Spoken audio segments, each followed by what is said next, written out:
Continuamos entonces con esta tercera y última hora de clase por el día de hoy, de el conflicto entre dos reinos, la clase número 6, por supuesto. ¿Qué es ser espiritual? Ser espiritual, señoras y señores, es la posición que se obtiene como resultado de vivir una vida en el espíritu. ¿Qué es vivir en el espíritu? Vivir en el espíritu es vivir una vida conforme o bajo la dirección del espíritu. Es vivir en la perfecta voluntad del espíritu. Gálatas 5:16. Ahora, ¿qué es vivir en el espíritu? Aparte de lo que está acá. Señoras y señores, no es vivir danzando, no es vivir hablando en lengua, todo eso es bueno, no es vivir ofrendando, diezmando, todo eso es bueno, no es vivir congregándonos, todo eso es bueno, no es vivir haciendo vigilia, todo eso es bueno. Vivir en el Espíritu, señoras y señores, es vivir en el fruto del Espíritu, que ya aquí vimos esa materia. Y los que me están oyendo y viendo en el video, pues lo pueden buscar en mi cuenta de YouTube. Dones espirituales. Entonces, tenemos como primer don espiritual el amor, gozo, paz, paciencia, benignidad, bondad, fe, mansedumbre y templanza. Manifestar este carácter en nosotros es vivir en el espíritu. Así no hablemos lengua. No estoy negando que se pueda hablar en lengua. Así no ayunemos ni vigilemos. No estoy diciendo que no lo haga.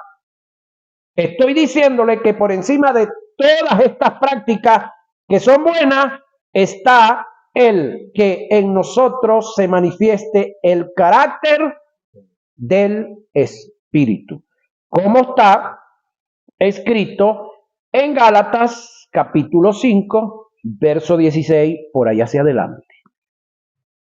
¿Cómo y qué hacer para vivir una vida en el Espíritu? Teniendo una mente espiritual. ¿Cómo se obtiene una mente espiritual? Meditando en los asuntos del Espíritu. ¿Cómo se medita en los asuntos del Espíritu? A través de su palabra. El término meditar indica hacer un estudio preciso y conciso y detallado de los pensamientos. Josué 1:8, Salmo 1:2, Salmo 119, 97 y 104. Nunca se apartará de tu boca este libro de la ley, sino que de día y de noche meditarás en él. Josué 1:8. Ahora, nunca se apartará de tu boca este libro de la ley. ¿Con quién está hablando Dios ahí? Con Josué. Permiso que el frío está haciendo de la suya. ¿Con quién está hablando Dios acá? Con Josué. Pero esta palabra tenía que ser transmitida también al pueblo. Ahora, usted y yo, ahorita, a esta altura de la vida, ¿tenemos que estar viviendo la ley que vivió Josué? ¿O nosotros como iglesia estamos bajo un tercer y último sacerdocio en el cual tenemos leyes y mandamientos y promesas mejores que aquellas? Ahí es donde tenemos que ubicarnos, ¿no? ¿De qué ley estamos hablando? ¿De qué mandamiento estamos hablando? ¿De qué libros tenemos que estar meditando? ¿Sí? Ahora, bienaventurado el varón que no anduvo en consejo de malos, ni estuvo en camino de pecadores, ni en silla de escarnecedores se ha sentado, sino que en la ley de Jehová está su delicia, y en su ley medita de día y de noche. Salmo 1:2. Esto, aunque se refiere exacta y totalmente a Jesús, también tiene que ver con usted y conmigo en la actualidad. Ahora, meditar en la palabra nos lleva a tener un estado mental, una mente espiritual. Pablo presenta en sus epístolas, oiga, 7 estados de mente. ¿En cuál de ellos estará usted? ¿En cuál de ellos estaré yo? Vamos a revisarnos. La primera, mente carnal, mente corrompida, mente entenebrecida, mente vana, mente cauterizada, mente reprobada. Estos son los 6 estados de mente, escúcheme, de cristiano, de evangélico, de líderes, de ministro, de cualquiera de los 5 ministerios. No estamos hablando de inconversos aquí, ¿sí? Los cuales son ajenos a la 7ª posición, que es la mente espiritual.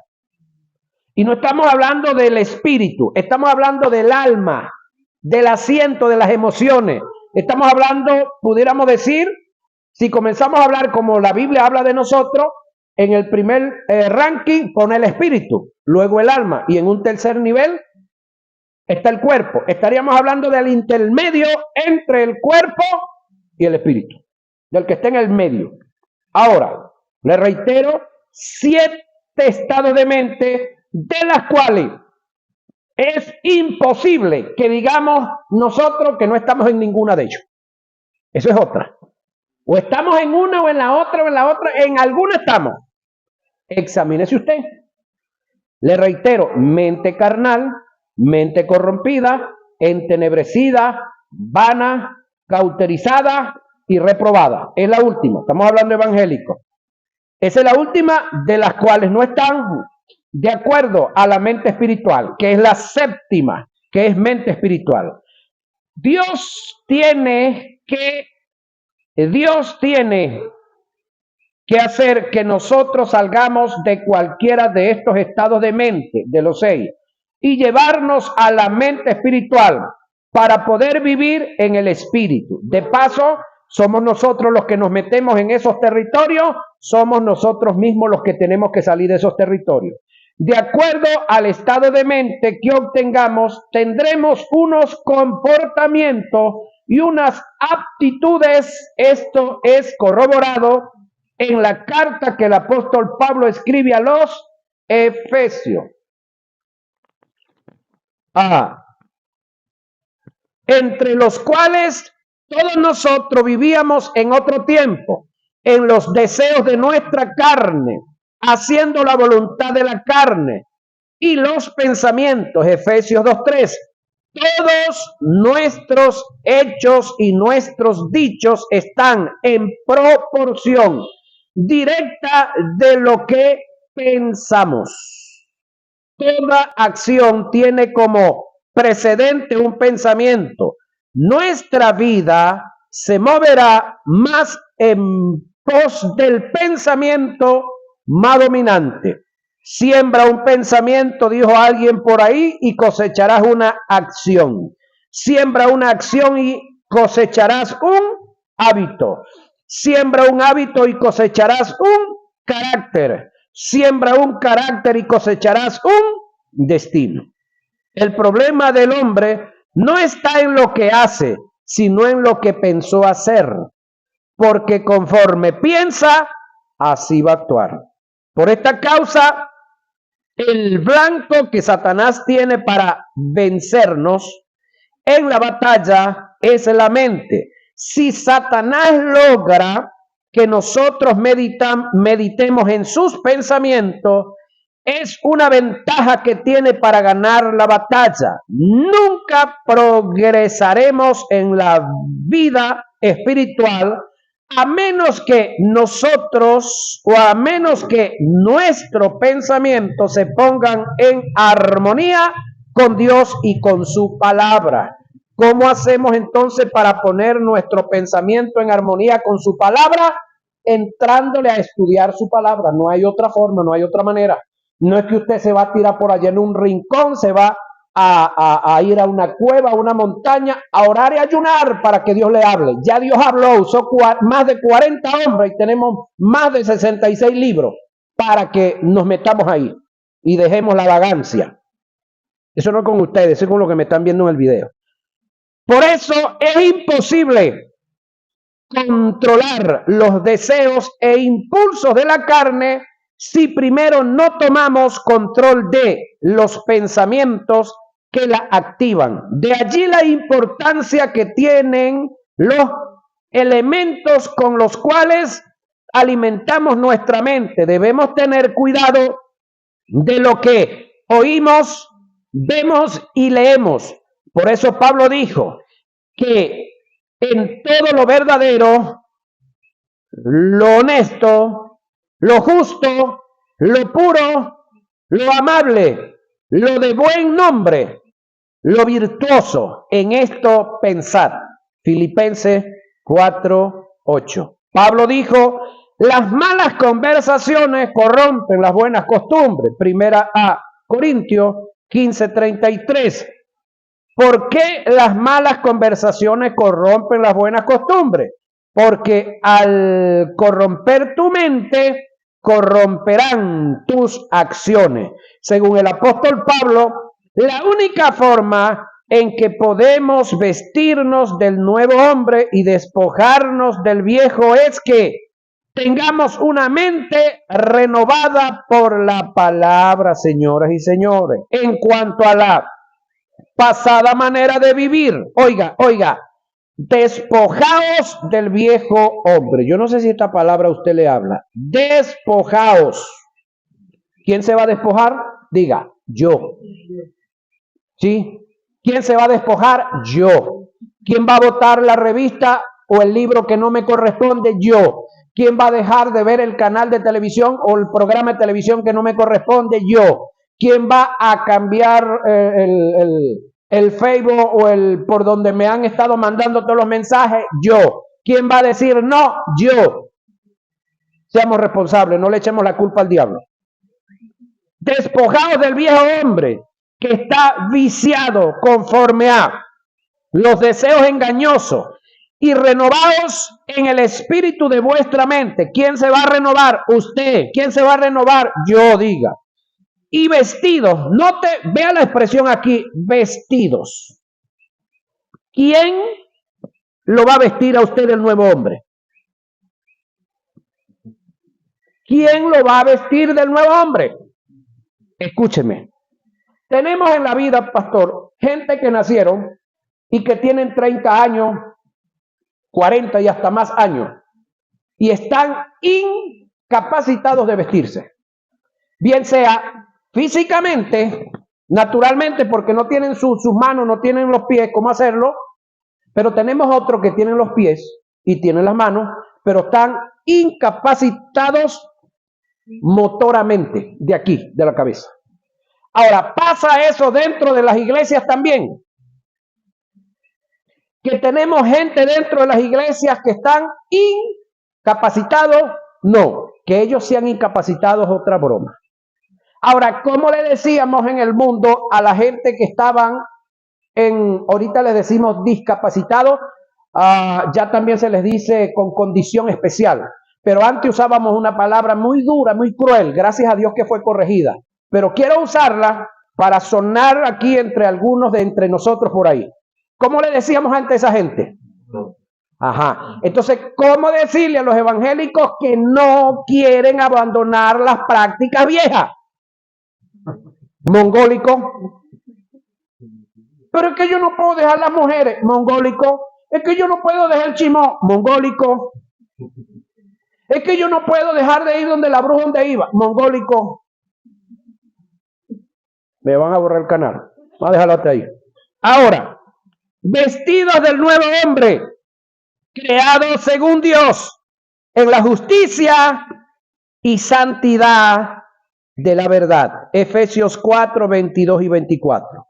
El término griego que aparece para hacer referencia a la renovación de la mente, ananeo, que es un término compuesto, ana, trans, neo, nuevo, por lo que indica, oiga, retroceder para volver a comenzar. Pablo insta al creyente a despojarse de todos los pensamientos ajenos a la verdad de Dios para regresar al comienzo y como un niño, no como un niño de esos que tienen 30 años y no se visten, ¿no? Aprender el lenguaje de Dios, que es el lenguaje de la fe, para tener sus pensamientos, los de Dios, y hablar y actuar como Él, como Dios. El término que se utilizó en el griego para la renovación de la mente da la idea de hacer joven la mente. La renovación de la mente aparece gramaticalmente como, oiga, imperativo durativo. Es decir, esto, compañero, es hasta que la vida se nos apague. Esto no es que salí y llegué al estado de mente espiritual y me quedé anclado ahí. No. Hoy hay hombres que son muy espirituales, pero si se descuidan y se resbalan, les va a pasar como el que duró 2 meses escalando una montaña y cuando llegó arriba, se peló donde iba a poner el pie y se fue para abajo. La ley de la gravedad lo va a tirar para allá, para abajote, así.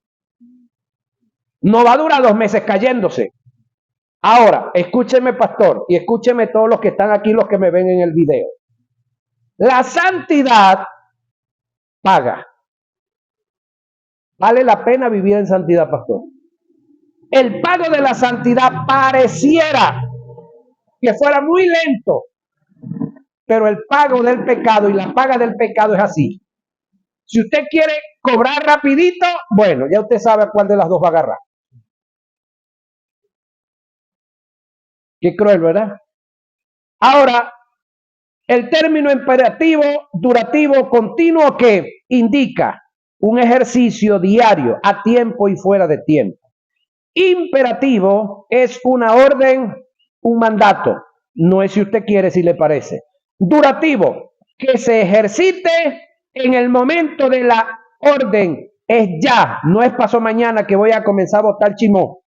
Continuo, que lo mantenga en la acción y no abandone el ejercicio.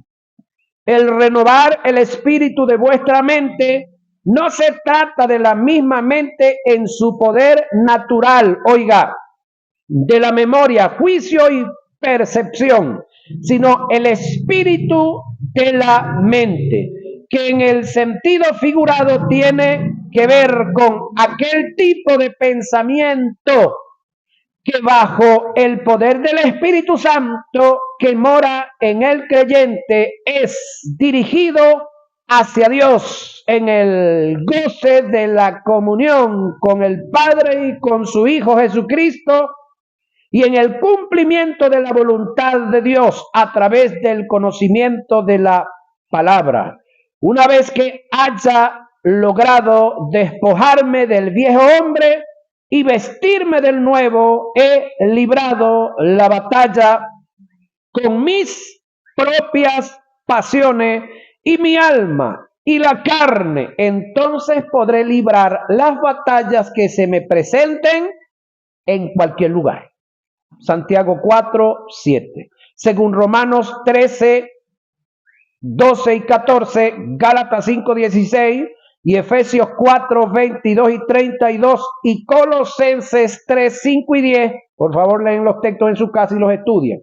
Como nosotros los llamados a librar somos nosotros los llamados a librar nuestras propias batallas internas. Dios no lo va a hacer por nosotros. Una vez que hemos librado nuestras propias batallas, libraremos las batallas en el mundo exterior. Ten presente que librar las batallas en nuestro interior no es un asunto fácil. Proverbios, oiga, 16:32 dice que le es más fácil a un hombre y a una mujer también le es más fácil a un hombre o a una mujer dominar una ciudad completa que su propio espíritu. Y aquí la palabra espíritu es su alma. Es decir, a usted se le hace más fácil someter a toda la población del Tocuyo política y militarmente que dominarse a usted mismo. Pero no se le olvide que al comienzo de la clase le dije que nosotros estábamos llamados a hacer cosas imposibles. Pero no vamos a hacer finalmente nosotros los que vamos a lograr esas cosas imposibles. Es Él. Amén. A través de nosotros. ¿Sí? Ahora, propósito de la batalla, porque no se está batallando por meramente batallar. Hay propósito. ¿Cuál es el verdadero objetivo de la batalla? Esto es importante entenderlo y tenerlo claro para evitar propósitos equivocados que me descalifiquen de la batalla sin haberla comenzado. Cuando lo que me mantiene en el reino son mis intereses, oiga, y no los de Dios, ya he perdido la batalla. Para confrontar los poderes de las tinieblas debe haber un motivo muy correcto. En Hebreo 12:1, el autor dice que para correr la carrera de la fe, que a su vez es una de las batallas que tenemos que librar, debemos de despojarnos de todo peso y del pecado que nos asedia. El pecado nos elimina de la carrera y a su vez nos hace aliados al reino de las tinieblas. El peso nos resta velocidad y nos hace perder la carrera, que viene siendo lo mismo que perder una batalla. En nuestro corazón puede haber un motivo muy bueno para enfrentar la batalla, pero si no es el de Dios, ya la hemos perdido sin haber comenzado. ¿Cuánto más si el motivo es incorrecto? Hay 3 motivos principales que me deben tener en pie para la batalla. Oiga, para deshacer las obras del diablo, es lo primero, e implantar el reino de los cielos. Ahora, óigame esta expresión: para deshacer las obras del diablo, ¿y qué? E implantar. Agárrenme esa. Implantar. Pablo le dice a Timoteo, si mal no recuerdo, que reciban la palabra implantada. Creo que lo han leído, ¿verdad? Ok, ¿qué es implantar? Es un término que ustedes lo deben entender muy fácil, porque es un término agrícola. Implantar. Sembrar es una cosa, trasplantar es otra cosa, implantar es otra cosa. ¿Qué es implantar? Arrancar lo que hay para sembrar algo nuevo. Ahora, ¿quién va a hacer eso? ¿Quién va a arrancar lo que hay? Diga yo. ¿Y quién va a plantar lo nuevo? Yo. Somos nosotros. ¿Dónde? Aquí vamos a comenzar con nosotros. Es decir, quitar la ignorancia, quitar el desconocimiento y irnos genuinamente a la palabra para colocar la genuina palabra y quitar de nosotros las ideologías, que son nuestras propias ideas personales de lo que es la Biblia. Escúcheme, escuchaba un predicador que decía una verdad, que uno de los problemas que nosotros tenemos es que nosotros queremos interpretar la Biblia por la doctrina que tenemos en la iglesia. Y no es así. La Biblia dice lo que está escrito en ella, y independientemente de la cultura en la que vivamos, independientemente de la doctrina y de la ideología personal que tengamos, en la Biblia hay una verdad que tenemos que buscarla. Y esa es la roca. La verdad de Dios, de su palabra, es la roca, no mis ideologías, ni lo que me enseñó fulano, el otro. Si está fuera de la Biblia. Ahora, implantar el reino de los cielos, comenzando en nosotros, para el rescate de los valores principales del reino, que es la raza humana. Eso debe ser nuestro propósito. Para defender nuestra posición y estar firme ante la victoria que Cristo nos ha dado. Entonces, estos tres motivos deben de ser los principales que nos deben mantener en cada batalla. Reitero, para deshacer las obras del diablo e implantar el reino de los cielos, comenzando por nosotros. Para el rescate de los valores del reino en toda la raza humana para defender nuestra posición y estar firme ante la victoria que Cristo nos ha dado. Nosotros no andamos buscando victoria, nosotros estamos en victoria. Conociendo a nuestro enemigo. Muy importante esto que viene. ¿Sí? Primeramente debemos de conocer a nuestro amigo y después conocer a nuestro enemigo. Es como esto. Si usted lo llama a alguien por teléfono y le dice, mira, te tengo dos noticias, una buena y una mala. ¿Cuál debe usted pedir de una vez? ¿La buena o la mala? ¿Cuál de las dos? La ciencia que trabaja con la psicología enseña y dice que se debe pedir la buena. ¿Por qué razón? Porque con la buena con la buena yo me nutro. Con la buena me fortalezco. Con la buena voy a tener vigor y más capacidad para resistir y soportar la mala. Eso es uno. Otro, por si me están llamando por teléfono, el tipo ve en la vía o yo voy en la vía y se acaba la cobertura. Con la buena ya no importa que no me dé la mala. Se acabó el saldo, no importa que no me dé la mala. Con la buena estamos bien. Se le acabó la batería en el teléfono, no importa que no me dé la mala. Con la buena vamos bien. Entonces, profesionalmente, de la rama de la psicología, lo primero que se ha de pedir es la buena noticia, que es lo que acabamos de presentar. Ahora vamos a la de nuestro enemigo. Pudiéramos decir la mala. Conociendo a nuestro enemigo. Primero usted tiene que conocerse usted, quién es, qué tiene y qué puede, y después conoce a su enemigo. Pablo en 2 Corintios 2:11 dice que nosotros como soldados no debemos ignorar las maquinaciones del diablo. El término maquinación del griego es noema, que indica planes o propósitos bien calculados. Alguien dijo, pobre de aquel soldado que no conozca a su enemigo. El no conocer a Satanás y a los demonios se conviene, oiga, en una arma que será usada en contra de nosotros mismos. Al conocer a Satanás y a los demonios, se crea un equilibrio, evitando así entrar en una exageración o en una paranoia espiritual o psíquica. No hay paranoia espiritual, esto es psíquico.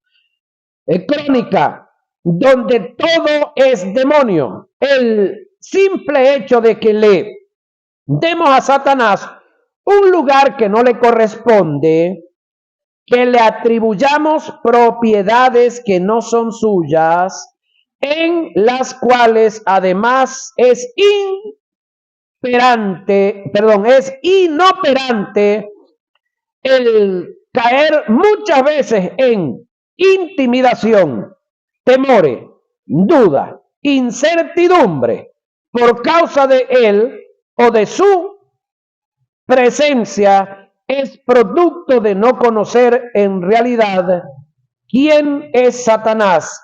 Él es un ser a quien le gusta los extremos, que le den mucha importancia, que lo estén reprendiendo cada rato, que se cayó una perola que estaba mal colocada, o el ratón andaba por allá, o las gallinas se subieron donde no deben estar. Señor, reprende al diablo. Que dice el hermanito, la hermana alga, Señor, reprende al diablo. ¿Usted cree que eso es espiritualidad? Eso es estupidez. A grado 33 y más allá. Es bueno para él que lo alumbremos y que lo sonemos mucho.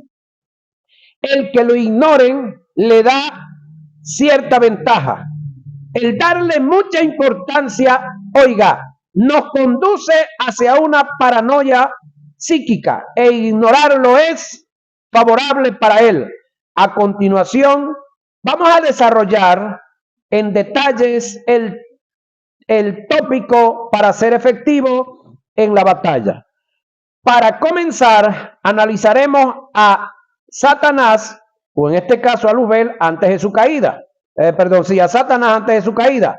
para tener una mayor percepción de este ser con relación al servicio y a las responsabilidades que tenía ante Dios. Y así entender que no estamos tratando con cualquier ser, pero tampoco es que es una gran cosa.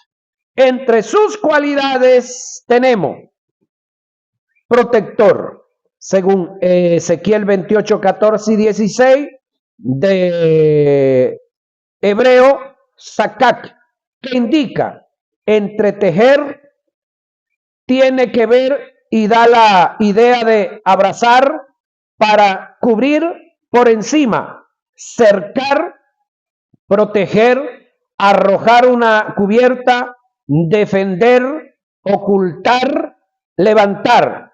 Eso es protector. Sello de la perfección, antes de cuando era Luzbel.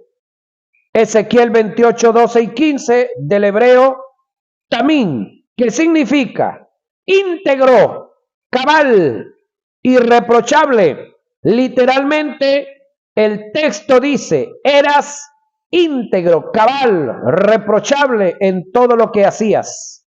Por esta causa, Satanás quiere mantenernos en las prácticas de pecado porque él sabe lo que significa y el valor que tiene para Dios el que podamos alcanzar un nivel de santidad de acuerdo a los principios del reino. Este término del hebreo tamín fue el que Dios utilizó para hacer referencia a Job 1:1 y 2:13.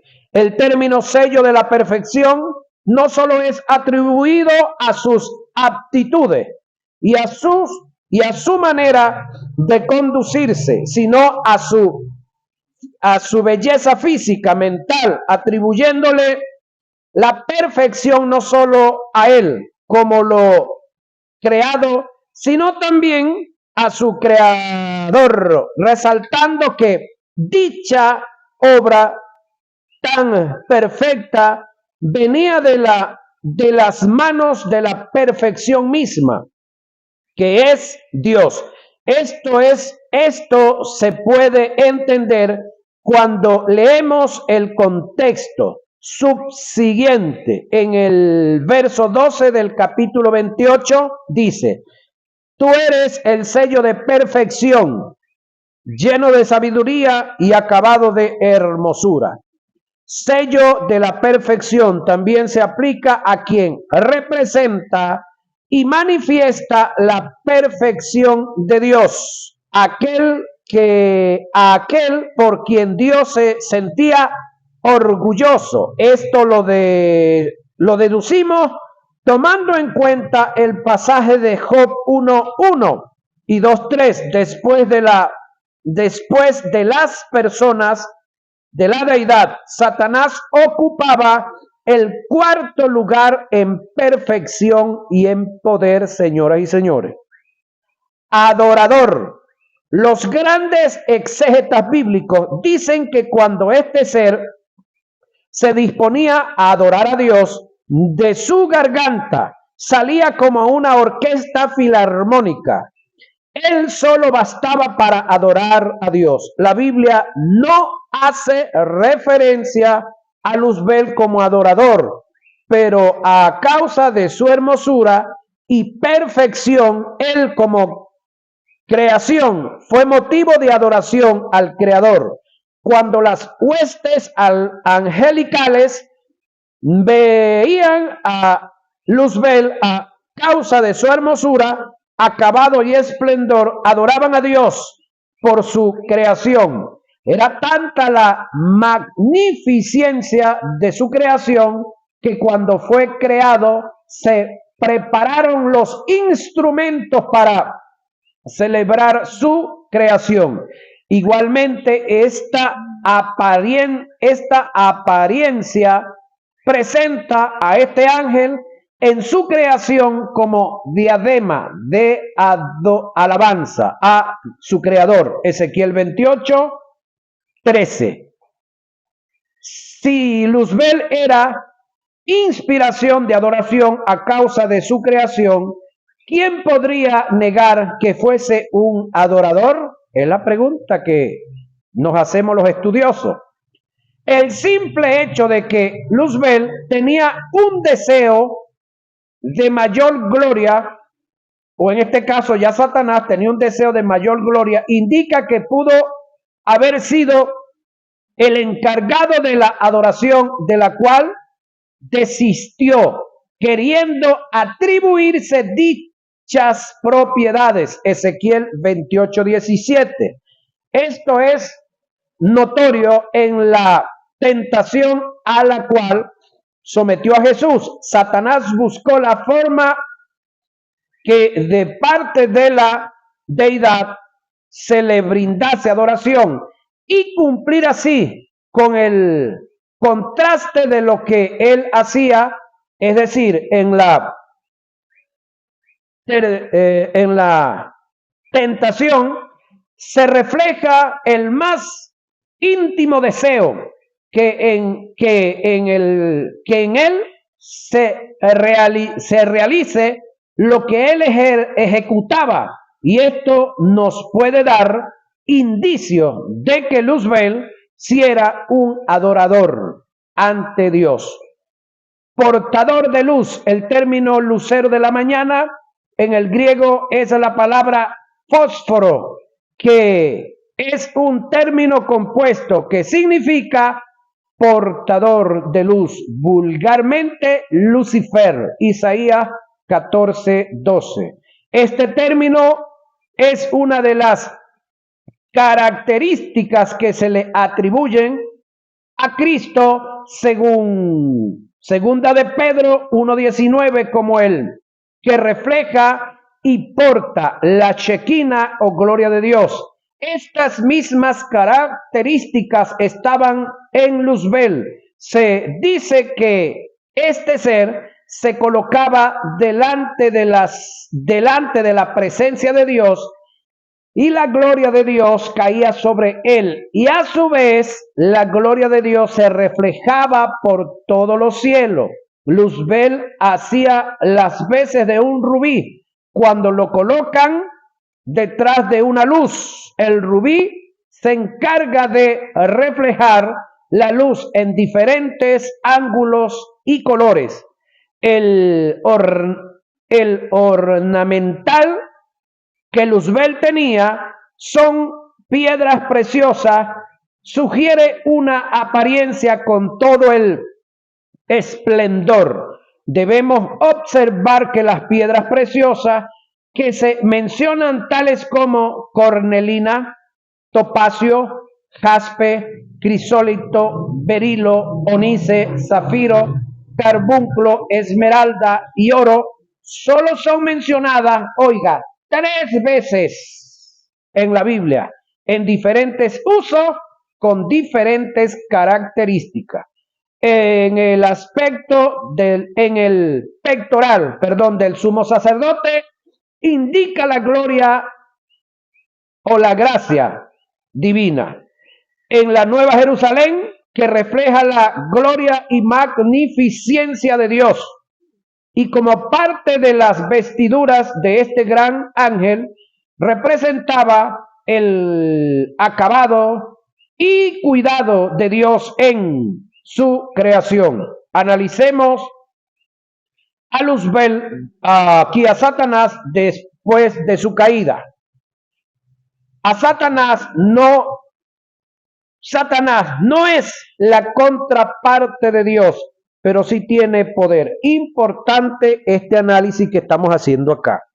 Satanás no es la contraparte de Dios. Es decir, Dios no tiene, como decimos criollamente aquí, padrote, no tiene rival. No se asusta por eso. Ahora, pero tiene poder.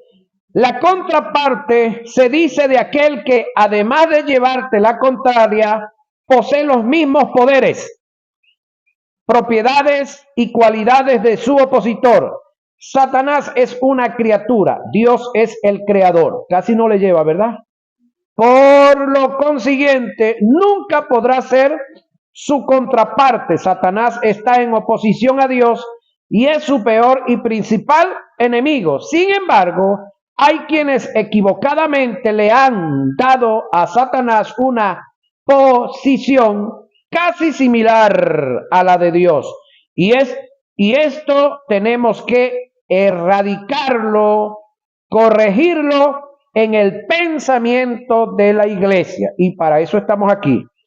En nuestras iglesias tenemos cristianos que viven intimidados, amedrentados, amenazados y cohibidos por la mala información que tienen acerca de Satanás y su posición. A Satanás no hay que subestimarlo. En el mundo espiritual, antes de caer, ocupaba, oiga, el cuarto lugar, que vendría siendo el primero después de la deidad. Eso lo llevó a tener ciertas ventajas en el mundo espiritual, pero no lo lleva a estar a la altura de Dios. Tenemos que ver a Satanás como un ser espiritual que tuvo su origen en Dios y que tiene sus limitaciones. No lo debemos comparar con Dios. Él no es la contraparte de Dios. Satanás es un ser sobrenatural, indiscutiblemente, pero no es soberano como lo es Dios. Sí, y en el caso de Dios, se los he dicho varias veces y no me cansaré de decírselo, que Dios es infinito, es eterno, es omnisciente, es omnipresente y es omnipotente. Ninguna de esas 5 cualidades que están en Dios están en Él. Ninguna. Ninguna. Por lo tanto, el tipo hay que mantenerlo donde dice la Biblia que está. Pero ¿cómo hacemos para saberlo? Bueno, metiéndonos en la Biblia y leyendo. No hay otra.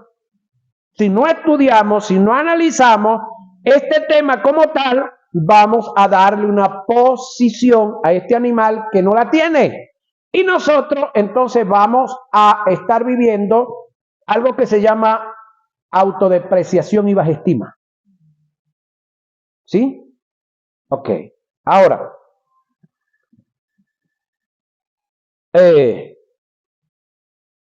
su poder, hablando de Satanás. Lo primero que debemos tener en claro es que cuando Cristo venció al diablo, le quitó, oiga, la autoridad, no el poder. Son dos cosas diferentes, el poder y la autoridad. Hablar de poder y la autoridad que Satanás tenía en ese momento son dos cosas diferentes. El poder se conoce como la potencia que Satanás tiene en él. Y la autoridad es el derecho que tenía o que tiene para desatar el poder. Hay que tomar en cuenta factores que están relacionados al poder satánico y que son muy determinantes para confrontar a Satanás. El poder que Satanás tiene es, oiga, inherente en él como ser espiritual. Es un poder que ni siquiera, oiga, Dios se lo puede quitar.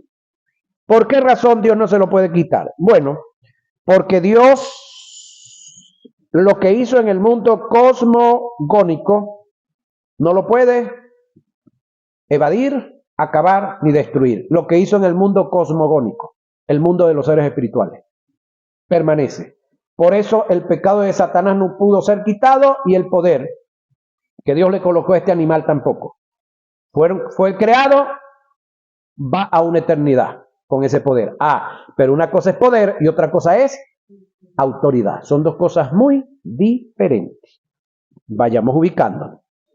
El poder que Satanás tiene es opresor, devorador, violento. Es un poder que mata, hurta y destruye. Juan 10:10 y Efesios 6:11.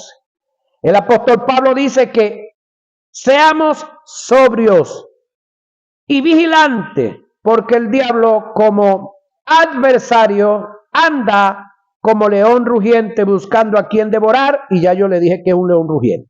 Los que no lo saben, vayan al video que ya se dio aquí. Primera de Pedro 5:8. El término devorar viene del griego katarpino, cuyo más amplio significado indica tragar después de haber hecho pedazos a la presa. ¿Ha visto usted un cocodrilo cómo hace para engullirse a sus presas? ¿Sabía usted que las culebras no pican?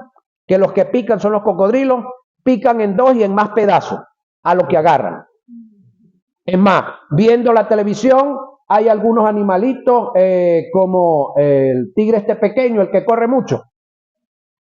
Se me escapa ahorita el nombre. No es el tigre del jaguar, sino creo que le dicen chita también, que corre demasiado. En los animalitos bebiendo, y el animal llega por debajo, y como él tiene la visibilidad en el agua, este no, y los agarra y se los come, los meten para adentro. También han agarrado leones, también han agarrado leonas, y a los tigres que también logran agarrarlo, también se los dan. Pero los tigres tienen la mordida más fuerte de todos, son los que más dominan a los caimanes. Bueno, el caimán es el que primero, para comerte, primero te tritura para luego entonces tragarte, engullirte, lo que se le llama de esa forma. Ahora, primero lo despedaza y después se lo traga. El poder satánico es tan intenso que a nosotros se nos dio un poder que está representado en la persona del Espíritu Santo para contrarrestar las obras producto de su poder. No te olvides que Satanás no es soberano, pero es un ser sobrenatural. Satanás no es un pobre diablo como muchos creen. Nunca lo subestime, ni le restes importancia. Si te descuidas, su poder puede destruirte por completo. He sido testigo de grandes hombres de Dios, lo que estamos hablando ahora, pastor, que hoy en día están en el caos porque subestimaron a Satanás y no se cuidaron de él. Y ahorita están fritos. Cárcel para ellos por muchos años. Y si en esta parte del mundo hubiera pena de muerte, también eso hubiera para ellos. Sabemos que el poder del diablo está muy por debajo al poder de Dios, que es el que nosotros representamos. Pero si te descuidas, ni siquiera Dios puede hacer algo por ti, con todo y que en ti esté todo su poder. Ten presente esta verdad. A Satanás Cristo lo venció, amén, pero no lo paralizó. Él está activo. Ahora nos toca a nosotros librar nuestras propias batallas con esta fiera. Recuerda esta verdad: con Satanás no se juega por el simple hecho de que él no está jugando. Sé prudente, no le des lugar, porque puede hacer de ti una presa que después de despedazar, tragar. Lo digo en el sentido figurado, por supuesto. Sus derechos. ¿Tiene derechos ese animal? Vamos a verlo. Sus derechos y privilegios. En el Nuevo Testamento hay declaraciones casi increíbles e inaceptables relacionadas a los derechos y el control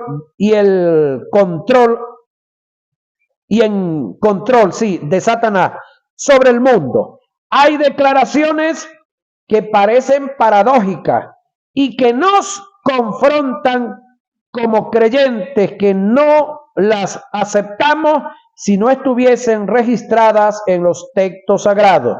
Declaraciones que afirman que Satanás, con todo y que es un ser caído, tiene derechos que nosotros como creyentes, debemos o tenemos que respetar.